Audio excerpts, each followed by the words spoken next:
కూటమిలో ఎప్పుడు కుంపడి రగులుతుందా అని కాచి కూర్చున్న ప్రత్యర్థి పార్టీలకు చేతిలారా అవకాశం ఇచ్చేశారా పెద్ద ఆయన్ని పార్టీలో చేర్చుకుంటే తిక్క కుదురుతుందనుకుని అప్పట్లో సెట్టేర్లేసిన వైసీపీ నేతలంతా ఇప్పుడు చంకలు గుద్దుకుంటున్నారట. 2 ఏళ్ల కూటమి బంధంలో మొన్నటిదాకా క్షేత్రస్థాయిలో ఉన్న కుదుపులు ఇప్పుడు అధిష్టానాన్ని కుదిపేసేలా ఉన్నాయి. ఏకంగా జనసేనకి సెటైర్లు పడడంతో బాక్స్ బద్దలయ్యేలా ఉంది. పోలీస్ శాఖకు తగలాల్సిన హీట్ ప్రభుత్వానికి తగిలిందా? పశ్చిమలో అసలేంటి కొత్త పంచాయతీ? Let's watch.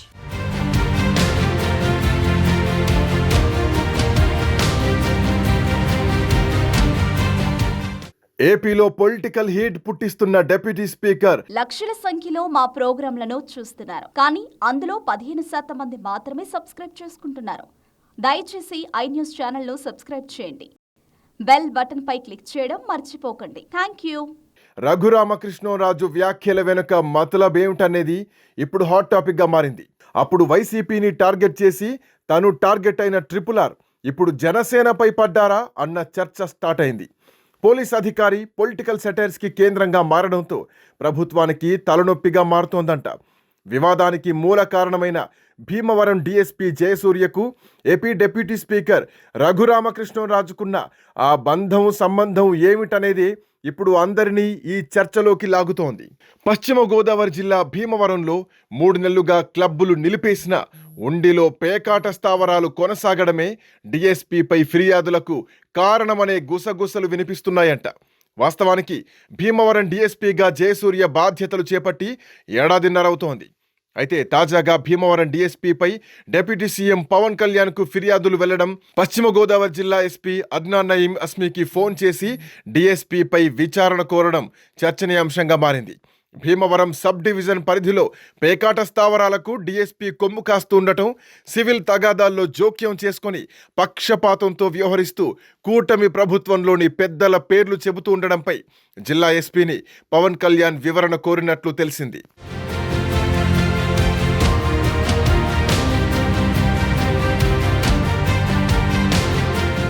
పవన్ కళ్యాణ్ హోంశాఖలో జోక్యం చేసుకుంటున్నారనే రాద్ధాంతంపై హోంమంత్రి అనిత స్పందించారు. డిప్యూటీ సీఎం పోలీసు అధికారిని వివరణ కోరితే తప్పేంటని హోంమంత్రి అనడం, ఆ తర్వాత భీమవరం డీఎస్పీ వ్యవహారంపై విచారణకు ఆదేశించడం జరిగిపోయింది. డీఎస్పీపై వచ్చిన ఆరోపణలపై జిల్లా ఎస్పీ ఆధ్వర్యంలో విచారణ కూడా మొదలైంది. అక్కడి వరకు అంతా బాగానే ఉన్న భీమవరం డీఎస్పీపై వచ్చిన నిందలకు డిప్యూటీ స్పీకర్ రఘురామ స్పందించడం, తనకున్న సమాచారం మేరకు అని నొక్కి చెబుతూ చేసిన వ్యాఖ్యలు ఇక్కడ కలకలం రేపాయి. డీఎస్పీకి మంచి ట్రాక్ రికార్డు ఉందంటూ నేరుగా మీడియా సమావేశంలోనే RRR వ్యాఖ్యానించడంపై రాద్ధాంతం మొదలైంది. అంతటితో ఆగకుండా 13 ముక్కల పేకాట తప్పేం కాదని, గోదావరి జిల్లాలో ఇది సహజమంటూ డిప్యూటీ స్పీకర్ కామెంట్ చేయడంతో మేం జూదగాళ్లలా కనిపిస్తున్నామా అంటూ గోదావరి జిల్లా ప్రజలు కూడా సీరియస్ అయ్యేలా చేసిందంట. పేకాట, కోడి పందాలు నిర్వహించేది ఎవరో అందరికీ తెలుసని, చట్ట వ్యతిరేక గ్యాంబ్లింగ్ గేమ్స్ నడిపేవారు ప్రజాప్రతినిధులు కావడం తమ కర్మనంటూ కొందరు అనుకుంటున్నారు. ఇలాంటి వారిని ఎన్నుకున్నందుకు గోదావరిలపై జూదగాళ్లనే ముద్ర వేస్తున్నారా అంటూ గ్రామాల్లో రచ్చబండ దగ్గర రచ్చ చేస్తున్నారంట సామాన్య ప్రజానీకం. ఇక RRR వ్యాఖ్యలతో జన సైనికుల రియాక్షన్ అయితే కూటమి కూసాలు కదిలిపోతాయా అనే రేంజ్లో ఓ పొలిటికల్ వార్కు తెరలేపిందంట. డిప్యూటీ సీఎం స్థాయిలో పవన్ కళ్యాణ్ ఓ డీఎస్పీపై విచారణకు ఆదేశిస్తే రఘురామ భుజాలు తడుముకోవాల్సిన అవసరం ఏమిటని జన సైనికులు నెట్టింట ఫైర్ అవుతున్నారు. దీంతో డిప్యూటీ స్పీకర్ వర్సెస్ డిప్యూటీ సీఎంలా మారిపోయిందంట ఈ పేకాట పంచాయతీ.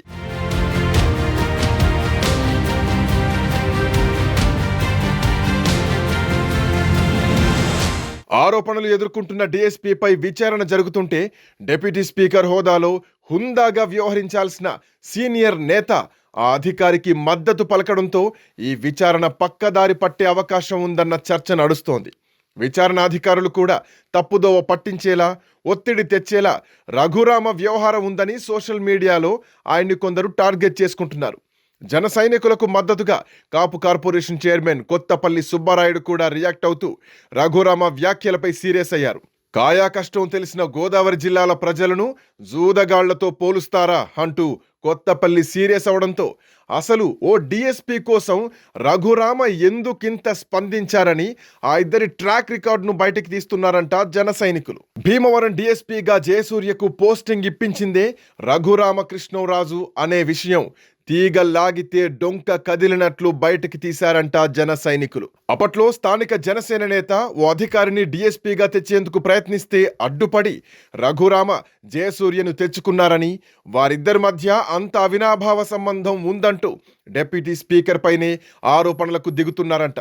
వాస్తవానికి గతంలో భీమవరం సబ్ డివిజన్ పరిధిలో సుదీర్ఘకాలంగా సీఐగా పనిచేసిన జయసూర్య వైసీపీ ప్రభుత్వ సమయంలో గన్నవరం సహా ఏలూరు రేంజ్ పరిధిలో పనిచేస్తూ తెలుగుదేశం జనసేన నాయకులపై జులుం ప్రదర్శించారని ఆయన హిస్టరీ బయటికి తీస్తున్నారు.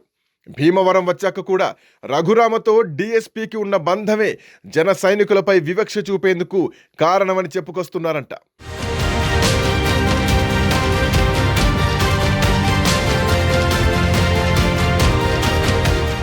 భీమవరంలో 3 నెలలుగా పేకాట క్లబ్బులు మూసివేసిన డీఎస్పీ ఉండి, ఆకివీడు, కాళ్ల వంటి ప్రాంతాల్లో అనధికారికంగా పేకాట స్థావరాలు నడుస్తున్నా గానీ ఎందుకు చర్యలు తీసుకోలేదో ఇప్పుడు తేటతెల్లమవుతోందని చెవులు కొరుక్కుంటున్నారంట. డీఎస్పీ స్వామి సేవలో ఉన్నారు కాబట్టే ఆయనకు మద్దతుగా పెద్దాయన బయటపడ్డారని జన సైనికులు అనుకుంటున్నారు. డిప్యూటీ సీఎం ఆదేశాలనే తప్పు పట్టేలా వ్యవహరించారంటూ ఇప్పుడు దొరికిందే అదునుగా మంట పెట్టే ప్రయత్నాల్లో పడ్డారంట కొందరు అవకాశవాదులు. పవన్ కళ్యాణ్ ఆదేశాలపై తన కామెంట్స్తో జనసేనలో ప్రకంపనలు రావడం, ఆ సెగ కూటమికి తగలడంతో చేతులు కాలాక ఆకులు పట్టుకున్న చందంగా వెంటనే విశాఖ నుంచే మరో స్టేట్మెంట్ ఇచ్చారంట రఘురామ.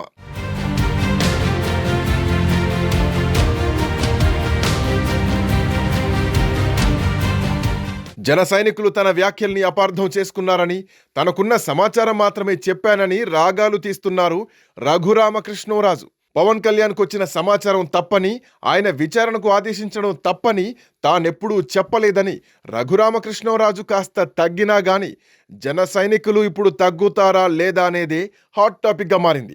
జిల్లాలో అధికార యంత్రాంగం అంతా రఘురామ కనుసన్నల్లోనే వెళ్తుందని, భీమవరం జిల్లా కేంద్రంలో జనసేన ఎమ్మెల్యే అంజిబాబు ఉన్నా గాని RRR అన్నిట్లో వేలు పెడుతున్నారని వరుస ఆరోపణలు చేస్తున్నారంట ఇంకొందరు. ఈ పేకాట వ్యవహారాన్ని పవన్ కళ్యాణ్ సీరియస్ గా తీసుకోవడంతో అందరి గుట్టు బయట పెడతారని జన సైనికులు ధీమాగా ఉన్నారంట. ఇప్పుడంటే భీమవరంలో క్లబ్బులు మూతబడ్డాయి, కానీ అవి ఇన్నాళ్ళు సజావుగా నడవడం వెనుక మీ నాయకుడి హస్తమే ఉందంటూ జనసేనకు రివర్స్ కౌంటర్లు వేస్తున్నారంట ఇంకొందరు. మొత్తానికి పోలీస్ శాఖలో రాజుకోవలసిన చిచ్చు పవన్ వ్యాఖ్యలపై కౌంటర్తో రాజుగారిపై రాజుకోవడంతో జన సైనికుల ఆగ్రహం అంత తేలిగ్గా చల్లారుతుందో లేదో ఆ పెరుమాళ్లకే ఎరుక.